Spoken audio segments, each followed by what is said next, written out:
June 30th, 1908. Central Siberia, near the Podkamenaya Tunguska River. A reindeer herder named Semenov is sitting outside his trading post, 65 kilometers from a point in the forest with no name and no town. In an instant, the sky itself seems to tear open. He later says it felt like his shirt was on fire. A wave of heat and force throws him from his porch. When he manages to look up, the sky has split in two and fire is spreading across half of it. Hundreds of kilometers away, other witnesses describe something even stranger happening minutes before the blast.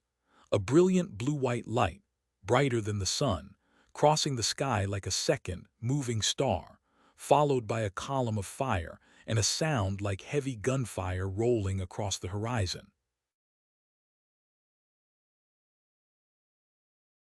No bomb caused this. No war, no eruption, no earthquake.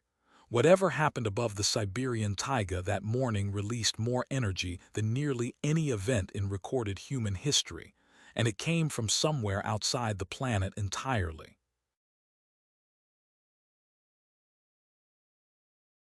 To this day, scientists do not agree on exactly what it was.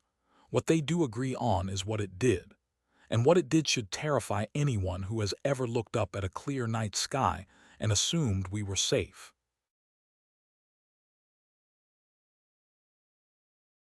The explosion flattened an estimated 80 million trees across roughly 2,150 square kilometers of forest.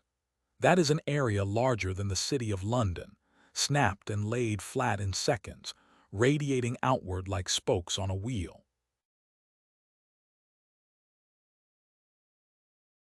The energy released is estimated at somewhere between 3 and 15 megatons of TNT, with some estimates reaching higher still.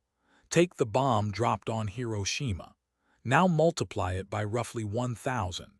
That is the ballpark from a single burst over an empty forest. Seismograph stations as far away as Western Europe recorded the shockwave. Barometers in England registered pressure waves that had traveled clean around the curve of the Earth.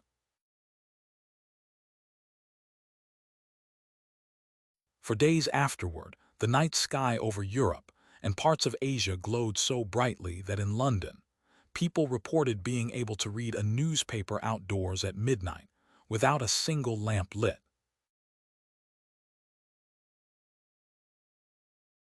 The site itself was almost unbelievably remote.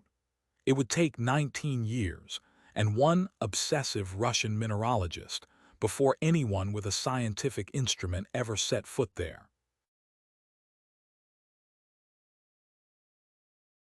That man was Leonid Kulik, chief curator of the meteorite collection at the Soviet Academy of Sciences.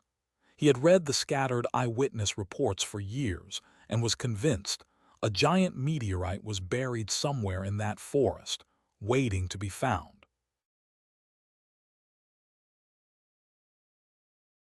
In 1927, Kulik finally led an expedition deep into the Siberian wilderness. Local Evenki hunters warned him away, calling the area cursed, a place where the god of thunder himself had struck the ground in anger.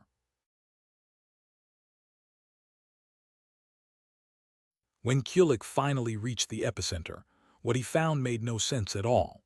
Trees were flattened for miles in every direction, all pointing outward from a single central point, like a forest of matchsticks blown over by some impossibly large hand.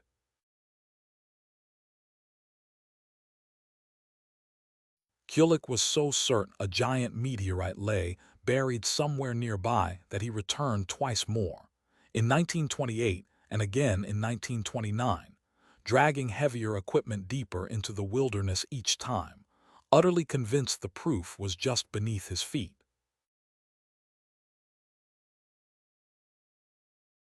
He never found it. Kulik would spend the rest of his life associated with a mystery he could describe in exhaustive detail, but never actually solve. But directly beneath that central point, Kulik found something that should not have been possible. The trees there were still standing upright, scorched, stripped bare of branches and bark like a forest of telephone poles, but standing.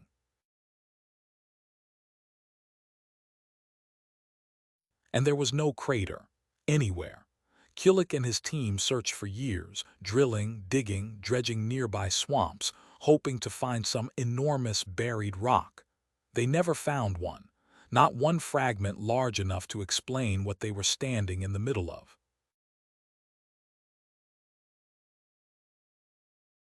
The modern explanation is almost stranger than a crater would have been. Scientists now believe a stony asteroid, somewhere between 50 and 60 meters wide, entered the atmosphere at incredible speed and never actually reached the ground at all.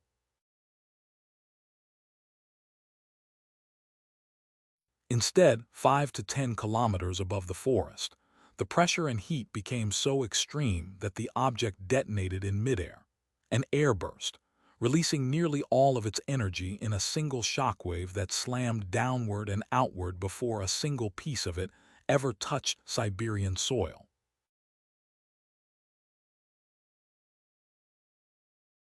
That is why the trees directly below survived standing, spared the full lateral force, but scorched by the heat of a fireball brighter than the sun. And that is why, no matter how hard anyone searched, there was never a crater to find.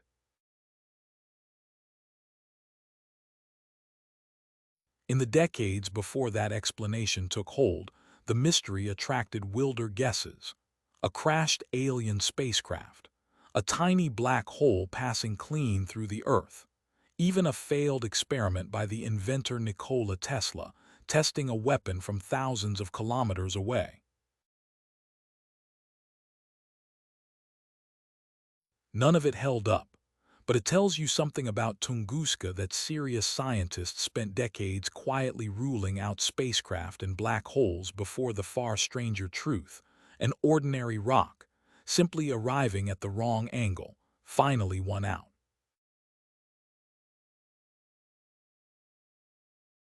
Given the scale of the destruction, the human cost was almost miraculously small. Only 3 deaths are formally attributed to the event, thanks entirely to how empty that stretch of Siberia was.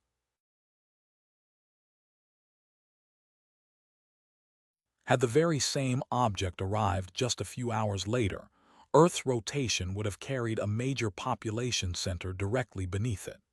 Some calculations suggest St. Petersburg itself, then Russia's imperial capital, could have been standing exactly where those 80 million trees fell.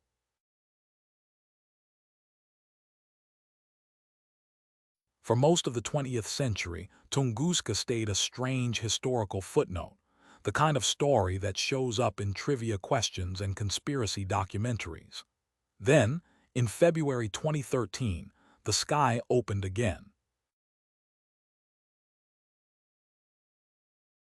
Over Chelyabinsk, Russia, a much smaller object, only about 20 meters across, exploded in the atmosphere with roughly the force of 30 Hiroshima bombs.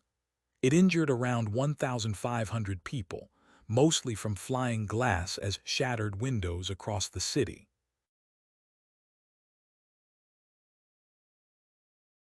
Chelyabinsk was a fraction of Tunguska's size, and it arrived completely undetected, spotted by no telescope, no early warning system, nothing, until it was already burning across the sky above a city of over 1 million people.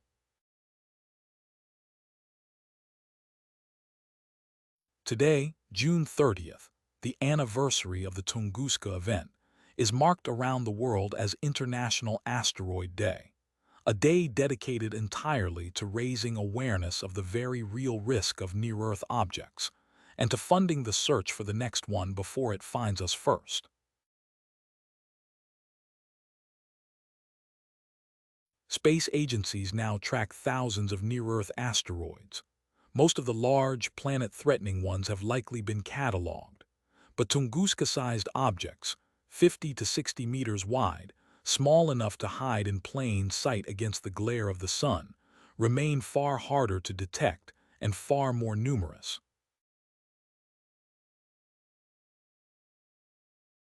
Automated sky surveys now scan the heavens every single night, and in 2022, NASA deliberately slammed a spacecraft into an asteroid just to test whether we could actually nudge one off course in time.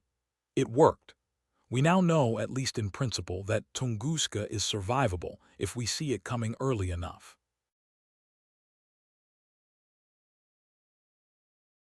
For 19 years, the only proof this happened at all was a circle of felled trees and the shaken memory of a few reindeer herders no one in the capital thought to interview. One of the largest explosions in recorded history left no crater, killed almost no one. And still, more than a century later, we are not entirely certain it could not happen again, somewhere far less empty.